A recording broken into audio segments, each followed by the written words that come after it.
The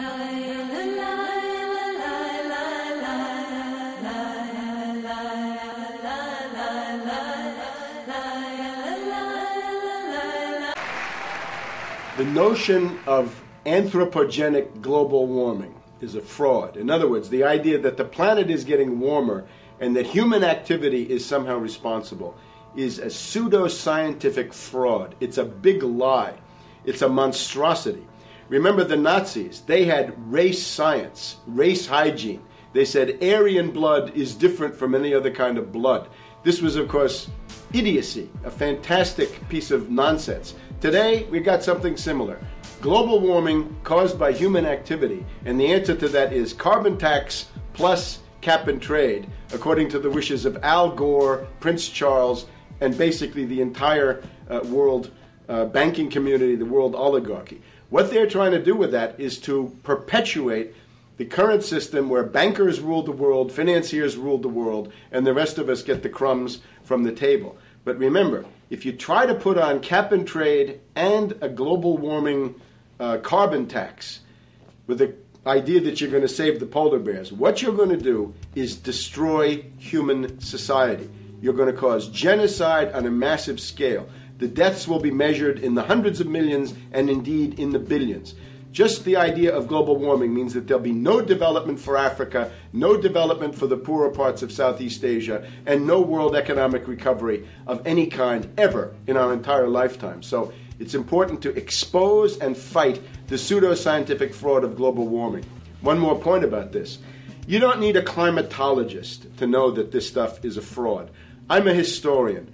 I can tell you, in the last 1,000 years, we had a period of very warm temperatures called the medieval warm period, where all kinds of grapes and semi-tropical stuff was growing very far into the northern hemisphere. That was about 1100, 1200. It happened to correspond with an all-time maximum of sunspots.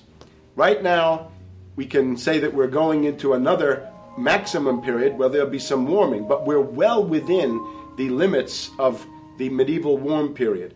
About 1600 to 1650, there was an ice age in northern Europe. The North Sea was filled with ice. The German and Dutch ports and the English ports were filled with ice. That corresponds to an all-time minimum of sunspot activity, the Spörer minimum and the Maunder minimum. So this has largely got to do with solar activity. We can see that other planets, not just the Earth, are warming slightly as a result of increased solar activity. But we're well within the minimum. So what the oligarchs claim to be an open and shut scientific case is a piece of pseudo-scientific nonsense, and it should be rejected. Number 2, the social engineers are fully aware that the Obama craze will wear off quickly. So they are racing to put in place the most oppressive police state control grid in human history. 20,000 battle-hardened regular Army troops are now being deployed to patrol the streets of the United States. FEMA is now building giant camps in every region of the country, and the Congress has introduced bills like the National Emergency Centers Act, H.R. 645, which merges local governments and the police under federal control. And as we all know that have watched these things, they're ready for the riots. With these detention centers that are being opened up around the country, with state police training for riot control in the event of economic calamity and food riots, they know what's going on and they're prepared for it. So people better also prepare for it themselves. Anyone that's not prepared for what's going to happen, they deserve what they get, because there's enough information out there pointing to the problems, and they should take all precautionary actions. Next, Obama ordered the Defense Department to issue DoD Directive 1404.10, establishing a 1 million person civilian army under his control. Simultaneously, Obama launched USAService.org. The new website deceptively masquerades as a federal agency, but in reality is a recruiting tool building a separate, completely private army outside of government that takes orders directly from Obama's controllers. Barack Obama has refused to rescind Presidential Decision Directive 51, signed by George W. Bush. The directive plainly states the president is a dictator and that Congress is ceremonial. We cannot continue to rely only on our military in order to achieve the national security objectives that we've set. We've got to have a civilian national security force that's just as powerful, just as strong, just as well funded. President Obama and his Chief of Staff, Rahm Emanuel, have repeatedly stated on the record that all Americans below the age of 64 will be forcibly conscripted into federal service. Citizenship is not an entitlement program. It comes with responsibilities. Everybody somewhere between the ages of 18 and 25 will serve 3 months of basic training and understanding in a kind of civil defense. Now, it doesn't always have to be service in uniform. One of the things that if you talk to our generals, they are desperate for is a civilian counterpart to our military forces. So is this compulsory then? Well, you have to, in a sense, it's required of everybody, 18 to 25, 3 months, and at some point at that point you do it. Obviously, I'm not going to say perfect legislation. We'll work that process through. Or you could do it during a college summer, or you could do it after Anytime. high school. If you have a demagogue with a fanatical mass movement of personality cultists who is imposing the program of a group of extreme bankers and finance oligarchs, that's fascism. Obama's transition site, change.gov, proclaimed that middle school and high school students will be forced to serve the federal government. Fascism is gutter up, streets up, hooligans, thugs, fervently idealistic students, swarming adolescents, just the kind of thing you see around Obama. The way you get a population to enslave itself when the police and the army are no longer enough to do that. So I think that's if you're a left liberal, it's time to open your eyes to that.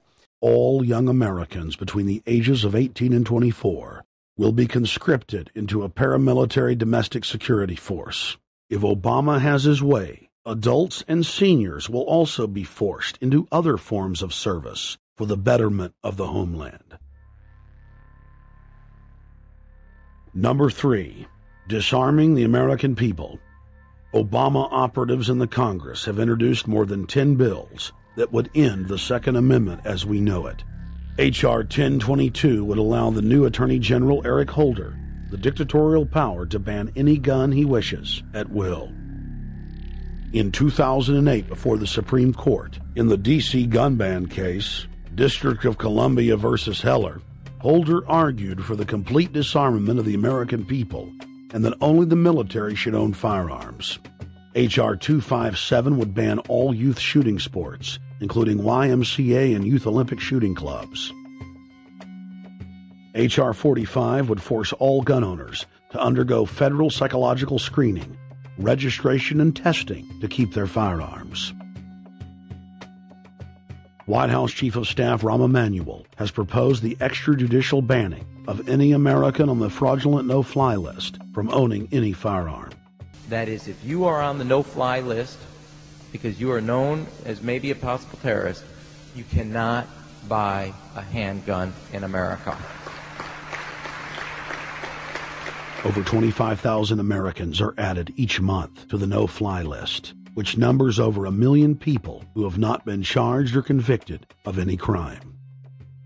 It's a case of mistaken identity for a 5-year-old boy from Normandy Park.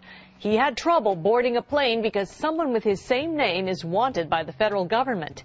King 5's Mimi Jung is live at SeaTac Airport to explain. Mimi.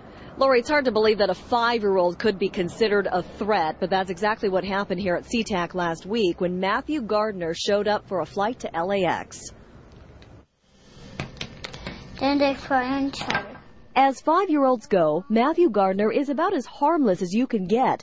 But when he and his mom checked in for their flight at SeaTac last week, Matthew was considered the criminal. If you're on that no-fly list, your access to the right to bear arms is canceled because you're not part of the American family. You don't deserve that right.